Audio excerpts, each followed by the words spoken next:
it's finally here. I will say the shipping on my Anvil. This is the Vevor 132 pound gas steel anvil. It sounds like there's been a lot of really good reviews, but I will say so far the shipping sucked. But finally, get this open, get it back on the stand.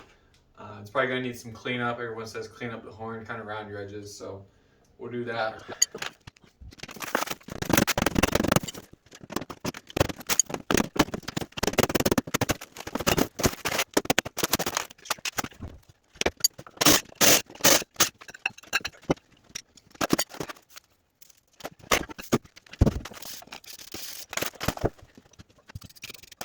So just a quick comparison here. So 132 pound Vevor anvil versus, I don't know, maybe 50 pound. This is a Vulcan anvil, is my grandfather's. Apparently possibly made in Toledo, which is where I'm from. So that's kind of neat. Keep that in the family, but I know my dad wants it, and I've been wanting a bigger anvil of my own. So for size comparison, you know, a lot smaller. It's got the horn. It does come to seems to come to a smaller point on the horn. This is a lot fatter, but this also has the, I don't know if you want to call it a flat horn or whatnot, which will be pretty useful. A lot of guys say that the Pritchard hole and the Hardy hole are kind of dirty, like with burrs and stuff. It doesn't seem too bad. A little cleanup maybe, but other than that, it seems pretty clean. The surface here,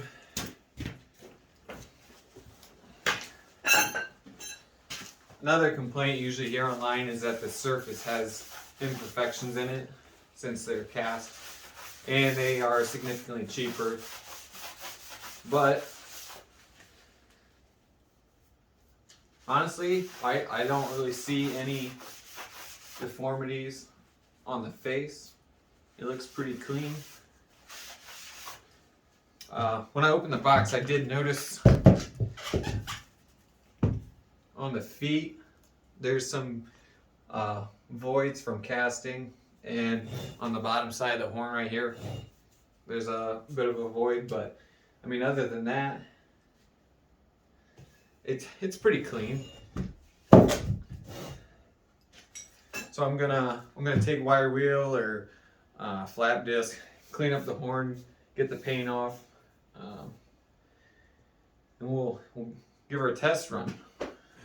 So originally my plan was to use the wire wheel to take paint off and clean it up, but I think I'm gonna end up kind of reprofiling this, getting this seam out of here, cleaning this tip up. So I think I'm just going to go ahead and use a flat disc right away and just go from there.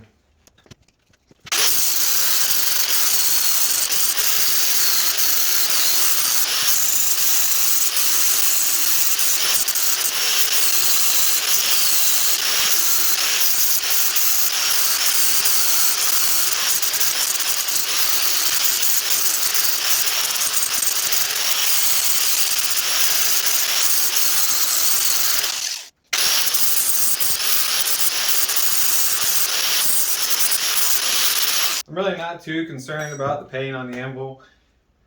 It's either going to burn off or eventually wear off, but I personally think it'll help keep it from rusting. So I'm just going to leave it on. The horn needs cleaned up a little bit more maybe, but I'm pretty happy with it at this point. There's a few burrs in the Hardy hole, so I'm going to clean those up with a file quick. So another thing I'd like to do in the future is cut out around where the feet are and take a router or a chisel and clean them out, and then silicone this to the base. It'll help with the ring. The ring's not too bad since I put these straps on. It's got a little bit of a ring. I think if I would silicone that down, it would take all the ring out. I don't think it's going to be too annoying, honestly. But I'm also going to take this whole base and if I'll find a flat spot on my concrete, and I'm going to tap con it to the ground. So I'll probably work mostly mostly like this. My forge is back here, out of the forge and right here. So that's what I plan on doing for that. Overall, I'm pretty happy. It beats having a little anvil. It's got a huge work surface on it. It's got a hardy hole. It's got a pritcher hole. So it's got everything that you'd really want in it. I can make my own hardy hole tools now, which I'm excited about because I've been wanting to do some guillotine tools. I can finally get my hot cut tool to fit in here properly. Overall, I think it's a pretty good anvil. It's definitely not as good as what they used to make them, but in the end, it's a cheap anvil, and it's definitely going to be a good anvil to get you going. So thanks for watching, and enjoy your day.